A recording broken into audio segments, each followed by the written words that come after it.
Atos 5. Entre mentes, um certo homem chamado Ananias, com sua esposa Safira, também vendeu uma propriedade.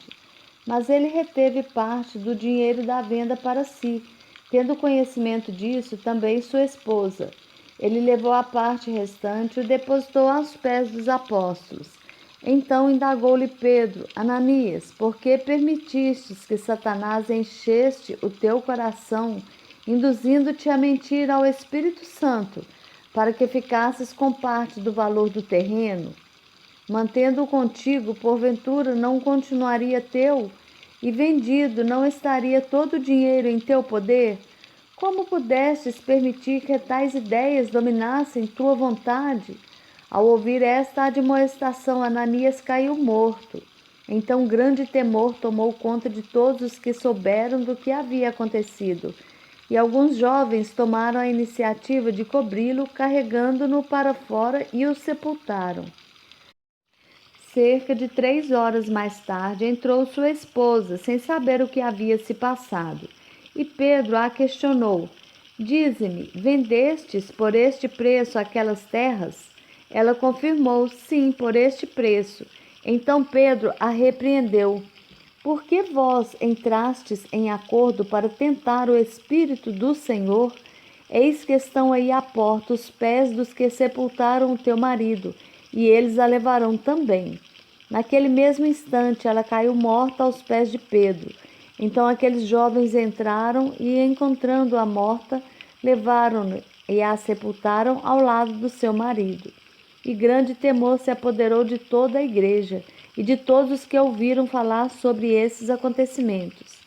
Muitos sinais e maravilhas eram realizados entre o povo pelas mãos dos apóstolos, e todos os que creram costumavam reunir-se em comunhão, junto ao pórtico de Salomão.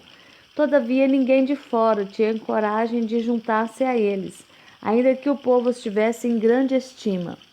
Em número cada vez maior, homens e mulheres criam no Senhor e eram acrescentados à comunidade, a ponto de os doentes serem levados para as ruas e colocados em leitos e macas, para que, quando Pedro passasse, ao menos sua sombra se projetasse sobre alguns deles.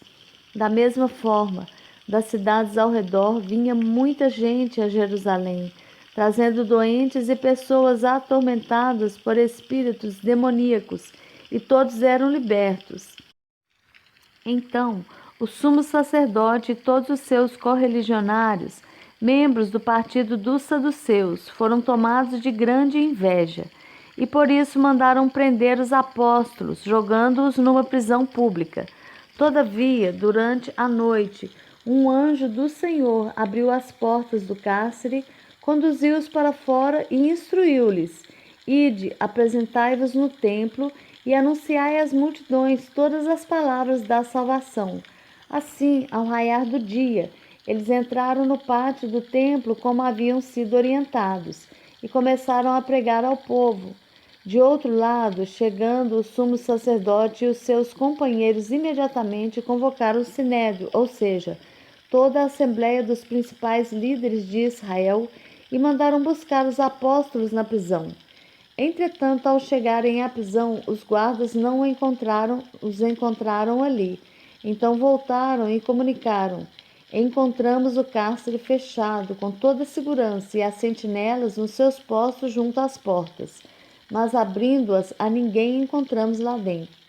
Diante desse relato, o capitão da guarda do templo e os chefes dos sacerdotes ficaram atônitos, imaginando o que poderia ter acontecido com os apóstolos.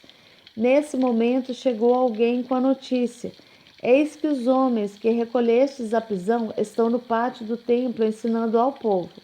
Então o capitão foi com os guardas e os trouxe outra vez, porém sem violência, pois temiam ser apedrejados pela multidão.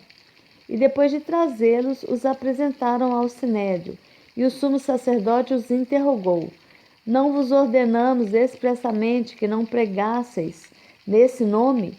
Contudo, enchestes Jerusalém dessa vossa doutrina, e quereis lançar sobre nós a culpa pelo sangue desse homem. Ao que Pedro e os demais apóstolos afirmaram: É necessário que primeiro obedeçamos a Deus, depois às autoridades humanas. O Deus de nossos antepassados ressuscitou a Jesus, a quem vós assassinastes, crucificando-o no madeiro. Deus, no entanto, o exaltou, elevando-o à sua direita como príncipe e salvador, a fim de dar a Israel arrependimento e perdão de pecados. Ora, nós somos testemunhas desses fatos, bem como o Espírito Santo que Deus concedeu aos que são obedientes a Ele. Ao ouvir estas palavras, eles muito se enfureceram e queriam matá-los. Então, certo fariseu chamado Gamaliel, doutor da lei, respeitado por todas as pessoas, levantou-se no sinédrio e pediu que aqueles homens fossem retirados por um momento. E prosseguiu dizendo: Caros israelitas, considerai com toda cautela o que estáis para decidir fazer a estes homens. Porquanto há algum tempo surgiu Teudas, pregando ser alguém, e aproximadamente 400 homens se juntaram a ele. Todavia ele foi morto, e todos os seus seguidores se dispersaram e acabaram em nada. Depois dele, na época do recenseamento, apareceu Judas, o galileu, que liderou um grupo revolucionário. Ele, da mesma forma, foi morto, e todos os seus companheiros se espalharam. Contudo, neste caso, vos advirto, afastai-vos destes homens e deixai-os seguir em paz, pois se a obra ou o propósito deles for de origem meramente humana, perecerá. Se todavia proceder de Deus, não conseguireis jamais impedi-los, pois vos achareis em guerra contra Deus. E as palavras de Gamaliel convenceram a eles. Então mandaram trazer os apóstolos e ordenaram que fossem açoitados. Depois exigiram-lhes que não mais falassem no nome de Jesus e os deixaram sair em liberdade. Os apóstolos se retiraram do sinédrio, contentes por haverem sido considerados dignos de serem humilhados por causa do nome. E todos os dias no templo, bem como de casa em casa, não deixavam de pregar e ensinar que Jesus Cristo é o Messias.